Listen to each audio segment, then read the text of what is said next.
Salut tout le monde, salut chers abonnés, et c'est reparti encore pour un nouveau tuto. Dans le tuto d'aujourd'hui, nous allons parler de la gestion des autorisations des différentes applications que vous installez sur votre téléphone. Lors de l'installation d'une application, elle demande à accéder à certains de vos fichiers qui sont souvent confidentiels. Il convient de reconnaître que certains accès ne sont pas vraiment obligatoires, mais quand même nous autorisons et souvent nous exposer un peu notre vie privée. Dans le tuto d'aujourd'hui, on va apprendre à restreindre un peu ces accès-là. Et vous allez comprendre par la suite pourquoi il faut restreindre les accès. Pour la petite histoire, de la version 1.0 en 2008, qui était la toute première version d'Android, jusqu'à la version 6.0, Android imposait l'autorisation de tous les accès demandés par toutes les applications que nous voulons installer sur notre téléphone avant que celles-ci puissent fonctionner et être utilisées sur le téléphone, sur le smartphone, je vais dire. Mais depuis la version 7.0 jusqu'à aujourd'hui, il y a possibilité de choisir soit d'accepter un accès ou de refuser un accès. Voilà. Donc, ceci dit, je vais commencer à vous expliquer en pratique. Avant de télécharger tout d'abord une application sur Play Store par exemple, vous avez aussi la possibilité de vérifier tous les accès demandés par la dite application. Donc, on va commencer par lancer notre Play Store d'abord. Voilà, je suis dans l'environnement de mon Play Store. Supposons que nous voulons télécharger Mood. Mood, c'est une application d'SMS qui nous permet d'envoyer des messages à certaines personnes. Vous voyez, avant de cliquer sur installer, qu'est-ce que je fais? Je peux venir ici dans à propos de l'application. Je clique dessus et ici, vous voyez, ils vont me présenter toutes les caractéristiques du produit. Donc, j'ai la version, j'ai le nombre de téléchargements, la taille et j'ai à la fin autorisation de l'application. Je clique dessus. Voici la liste des différents accès demandés par l'application Mood. De votre expérience avec l'application concernée, il y a des accès que vous n'allez jamais utiliser, mais quand même vous autorisez. Ce qui n'est pas vraiment prudent. Voilà, je vais vous expliquer par la suite avec un exemple parmi les applications installées pourquoi il ne faut pas accepter tout. Voilà. Donc ici, si vous vérifiez ça, maintenant si vous voyez que la liste des accès demandés n'expose pas votre vie privée, vous pouvez procéder à l'installation sans problème. Voilà, sinon, vous pouvez laisser du fait de la contrainte. Maintenant, après, c'est chacun qui voit ce qu'il arrange.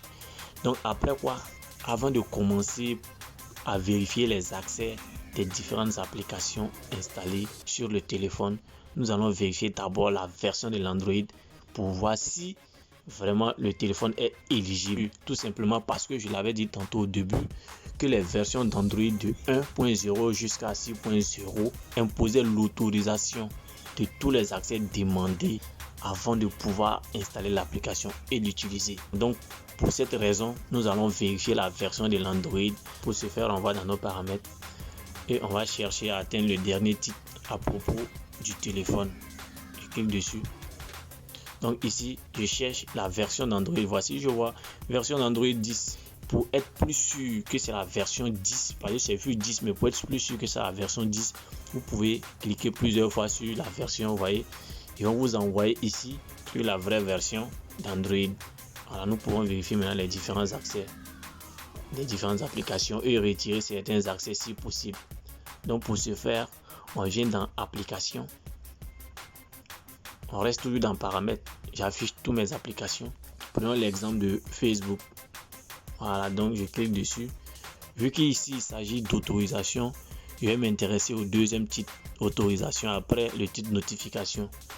Donc autorisation, je clique dessus. Vous voyez, Facebook demande à accéder à l'appareil photo, au contact, au stockage et au téléphone. Voilà. Et non autorisé, ils ont mis agenda. Pourquoi il est un peu dangereux, c'est-à-dire de laisser appareil photo dans Facebook? Pour des personnes qui ne font jamais, qui n'utilisent jamais la caméra lorsqu'ils sont sur Facebook, c'est un peu dangereux. Tout simplement parce qu'il peut avoir un mauvais, vous pouvez faire un mauvais geste et lancer la caméra et ça va prendre une photo, mais ça va filmer un peu votre vie alors que vous êtes dans une situation bizarre. Pour éviter tout ça, il est plus intéressant de retirer appareil photo pour le moment de vos accès autorisés.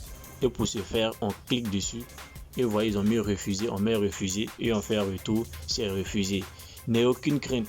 Le jour où vous allez lancer l'appareil photo, ils vont demander d'autoriser. Si vous n'avez pas autorisé, on ne pourra pas lancer effectivement. Donc, vous voyez, ces trois éléments, ces trois accès demandés par le téléphone me conviennent.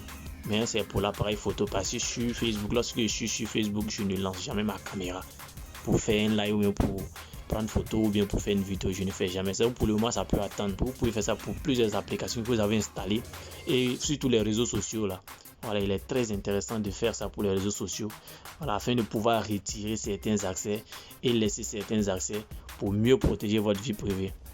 Donc, c'était tout ce que j'avais à partager avec vous aujourd'hui. Je vous remercie du temps que vous avez accordé à ce tuto et n'oubliez pas de vous abonner si ce n'est pas encore fait, de liker si la vidéo vous a plu, de commenter et de partager. Merci et à très bientôt.